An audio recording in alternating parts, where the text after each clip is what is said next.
Paul poses a major contrast in this passage.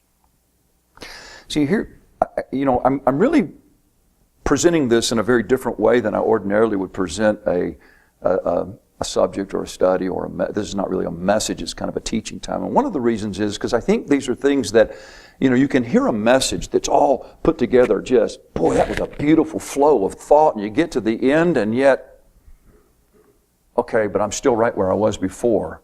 How do I deal with, you know what I mean? You still are struggling with details and issues and particular examples in your own life as to what should I do or what shouldn't I do in regards to those things which God doesn't give a definitive word on. So Paul poses a major contrast, and I think this is the root of what he's getting at. Edifying versus tearing down. And that's what he says in verse 1.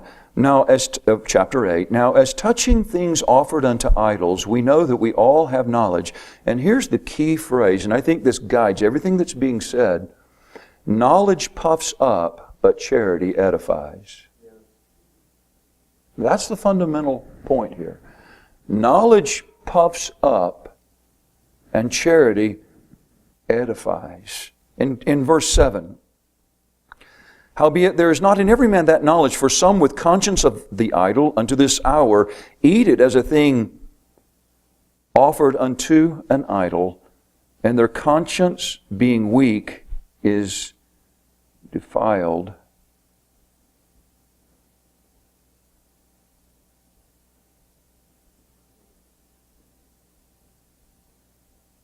So you see the tearing down, the defiling. You're not edifying, you're defiling someone's conscience. And then in verse 11, and through thy knowledge shall the weak brother perish, be destroyed in some way. There's a destruction in view here.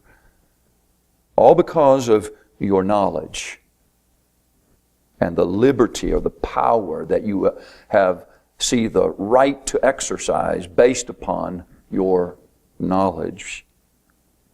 It's interesting in verse 10, he uses the word, I don't know what other translations have, but the King James says emboldened. For if any man see thee which hast knowledge sit at meat in the idol's temple, shall not the conscience of him which is weak be emboldened?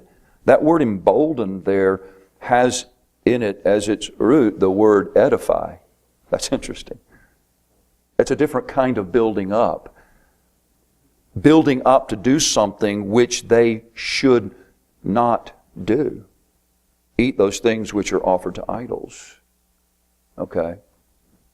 Which he's going to get to in chapter 10 in particular. So the goal in relationships, here's the issue. The goal, and this is the church, in the Corinthian church, in the CBC, Community Baptist Church, in the church, we're living together. We're living life together, right? We're going through life together. And of course we have relationships even outside of this church with other believers. And so the thought is, and this is what Paul is getting at, the goal in relationships is to edify. It isn't to control, and it certainly isn't to tear down. It's to build up. It's to encourage one another in our walk of faith and our relationship to the world in a proper way. It is not pleasing one's own interests with no regard to the effect our choices have upon others. Pleasing one's own interests regardless of the effect that it has upon others.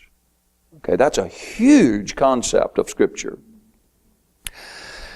And so let's just survey with the few minutes we have left here. We'll go as far as we can here. Maybe I'll just survey all of them and then we'll go back and try to build on some of these thoughts next week.